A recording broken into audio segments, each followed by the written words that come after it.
There are a lot of towers in doomspire defense, so today I want to play a solo game with every single one of them. From the free ones that you get at the start of the game to the expensive ones that take days to get. But first I gotta set some ground rules. Firstly, I'll be playing on random maps for entertainment purposes. Secondly, I'm gonna use tick lane to help afford more expensive towers. I will also structure this video from worst performing to best performing. So without further ado, let's begin with the worst performing tower, Tycoon. Tycoon's only good for one thing, money. So the zombies weren't really phased when I just showered money in their faces. They just kept walking into the bases, so we were kind of cooked. If only we had the super battlers to help us. Alright, wave 3 finish. Next we have another tower tied for last place, Boombox. He can't really deal any damage, so we were just chilling, but at least we got to listen to this fire soundtrack for 3 waves until we died. I know what you're thinking, the most expensive tower is the third worst. Well, there's one problem, his price. You see, he cost 10,000 ticks, which is very expensive, so I chose the D-Day map, which provides a little bit of defense with his paintballers, but they're not enough for yellow mode, so we still lost. Pretty annoying, seeing he has basically an unlimited potential. We also lost with Heavy Gunner on wave 5 because the same again, he was way too expensive. Moderator does pretty well in the early game, having practically the best crowd control in the game, demolishing waves 1 through 7. But on wave 8, the big head spawned. With his shields and his vast amount of HP, Moderator sadly lost to him, as well as 3 other towers, as wave 8 was a 4-way tie. Hilda is the second tower that reached wave 8. It would have gotten further, but the map Virtual Skies isn't really the best, but random maps, guys.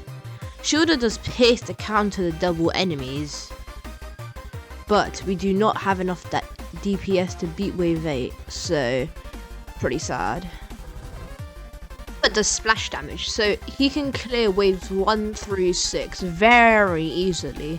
And for some reason this map gave me a decimal amount of money, so that happened. But on wave 8, Baller does not have the pierce to pierce the big head shield, and he does not have hidden detection, so we got cooked. Loner does absolutely terrible because of my Wi-Fi issues. He always misses the first enemy on every wave, so on wave 8, even though we got the big head loot and we wouldn't have died, the HP we lost made it so we died. Rockstar does AoE damage, so it's perfect for the release party revenge map, but it doesn't do enough damage to finish off the 3 big heads, so we died because of the 3 big heads. Snowballer is the first tower to clear the hidden and big head wave, but 2 waves later on wave 10, 2 big heads came, with over 400 HP, Snowballer have enough DPS to deal with them, so we met our end. Wizard is a tower with crazy splash damage. In fact, his splash damage is so good that he cleared waves 1 through 7 easily. But on the wave 8, we leaked the big head with 99 health, so I know we would struggle on wave 10, and sadly, we couldn't defeat them and died on wave 11. Prowler reached wave 11, demolishing wave 8, but sadly, he didn't have enough firepower to beat wave 10, so we were left with 14 HP, and 2 seconds later, a rusher came to finish us off. Swordmaster's crazy AoE damage, but because he has a lack of hidden detection, I thought D-Day map with paintballers would be able to help him. But on wave 8, we leaked one of the big heads with 52 health. On wave 10, we leaked another big head with 128 health. And sadly, on wave 11, the rushers finished us off. Peemers is a tower that I have a lot of respect for. He consists of 3 guys, and he's really OP, but on the earlier levels, only green has hidden detection, so we lost on wave 12 thanks to the hidden spam. Survivalist is a tower with a green range, and oh yeah, he can also heal other towers, but that's not really important. But in this game, Survivalist did okay because he has decent DPS. On wave 8, after Survivalist broke the big head shield, we shredded him. But then on wave 12, we got wiped out. The Galactic Gunner is expensive, but after 4 waves, I placed him down. He isn't really meant for the early game, but he can handle the early game. He shreds the big heads, but I didn't have enough money for hidden detection, so I lost on wave 12. Headless is a free tower that you got from the 2024 Halloween event. He's pretty good because he's free, but he reached wave 12 because he's free, which is good for a tower that costs $0. 6 is a tower that can't shoot or defend itself, but I thought it would be funny if I played on the D-Day map. The D-Day map's pretty special because we get 3 defenses. These defenses are pretty OP, like the paintballers and the minigunner, which has over 799 DPS on the final level. These defenses are so OP, they shredded wave 1 to 10 easily. But sadly on wave 13, 2 cloners spawned because of the double enemies and finished us off. Freeze is a very special tower because it's a freezing tower, so it can stop enemies in their tracks. And it also has splash damage to make up for its lackluster DPS. Furthermore, Freezer struggles in the early game, losing about 20 health, but he does pretty good against the big heads, clearing them out. But when the cloner spawns, Freezer gets overwhelmed and we meet our end. Rocketeer is a really good intermediate tower that I definitely recommend for beginners, and when I got it down on wave 2, he demolished most of the enemies, only leaking a few speedies on wave 4. And after that, he shredded all the enemies until wave 8, where we leaked the hiddens, as Rocketeer doesn't have hidden detection. Since I was playing with full auto skip on, the massive amount of hidden enemies overwhelmed Rocketeer with no hidden detection, and we lost on wave 15.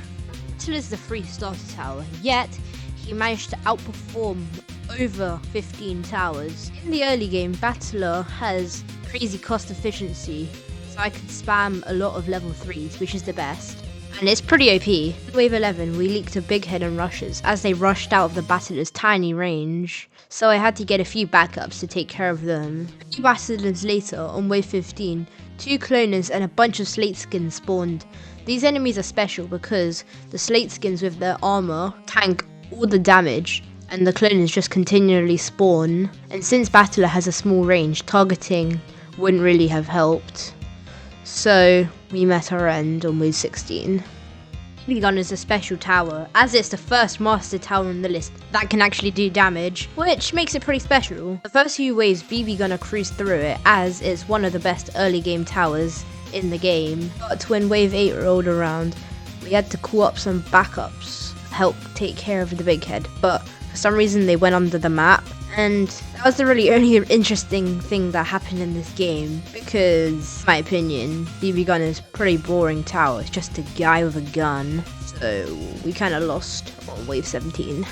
Free Biker is a tower that you get from the Road Rage game mode. It's a pretty good tower, but you need to beat the Road Rage game mode to get it, which is really hard since Peter Place is removed. And it's not really an early game tower, so we leaked a few enemies in the early game. But with multiple backups, we dealt with all of the enemies. But on wave 13, we leaked some big heads, and the clone on wave 17, so I sadly died. 6 Shooter is a really OP tower, so I cleared waves 1 through 7 easily.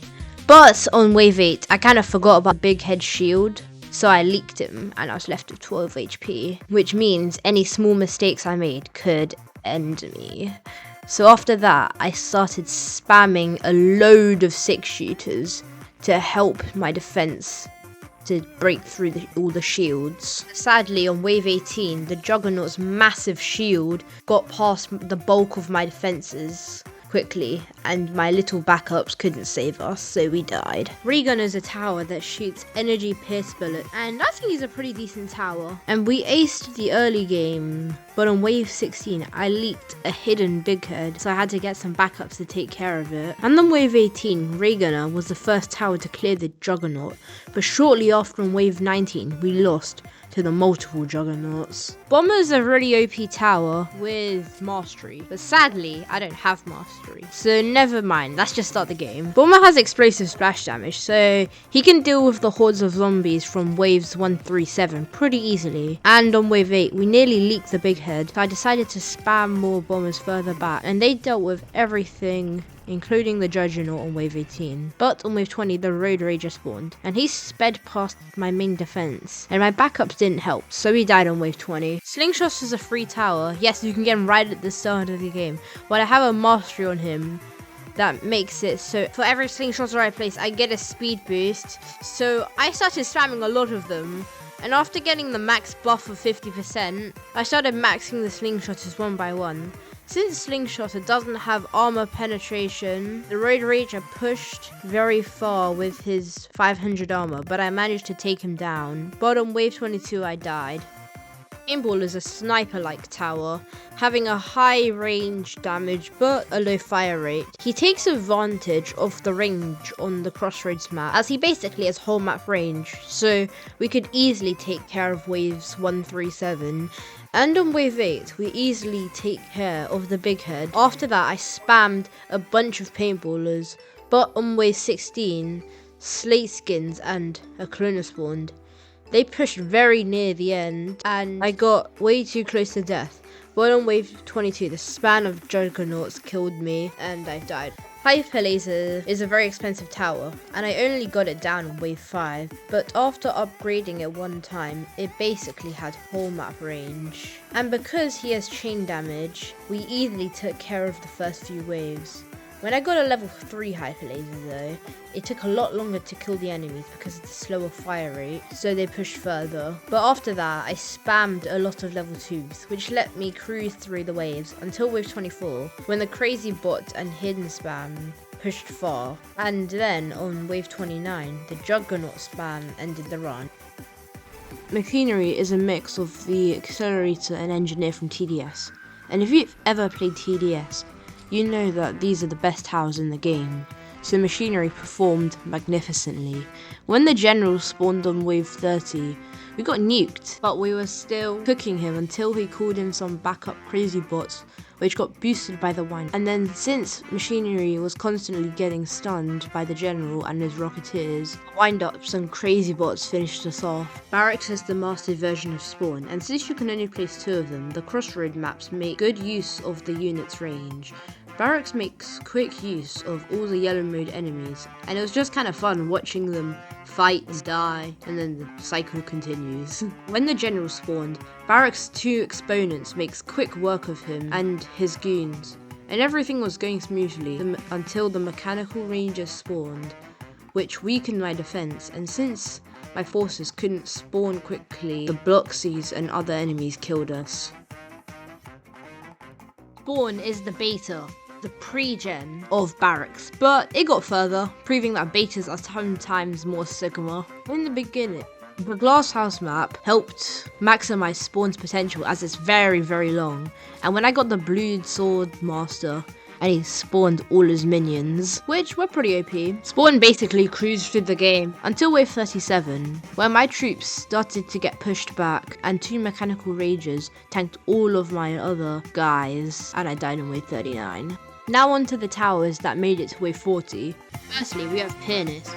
And even though I chose a pretty bad map, Pianist is actually really overpowered. So when I got him down, he shreds all of the enemies, as Pianist doesn't only have impact splash piano damage, but his piano also is a unit and it absorbs enemies, which is really overpowered. And to be honest, Pianist kind of shredded everything, included the General, the Mechanical Rager, and we only started to struggle on wave 39, where the 2 Mechanical Ragers let the Bloxies push pretty far, but we survived.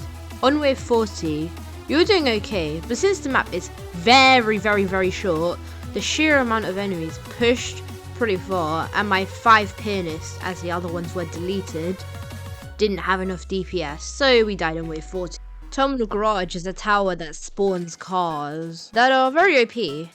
When the cars show up, they run over everything, and since I stacked the jeeps, they were even more effective. But on wave 19, the juggernauts pushed very, very far until a plane spawned and wiped them out instantly. Did I forget? Terminal Garage can also spawn tanks, planes, and trucks, which is what makes it so overpowered. And after that, we just cruised through the game until wave 40, where we shredded the exponent and knocked him out. But the wave didn't end, and after that, Admiral Mike took down our artillery and summoned a super strong that we couldn't kill because all of our spawned things were on cooldown, so we died. But it was very, very close. The last and best tower on the list is Arsenal. He has 2 guys, and he's really OP.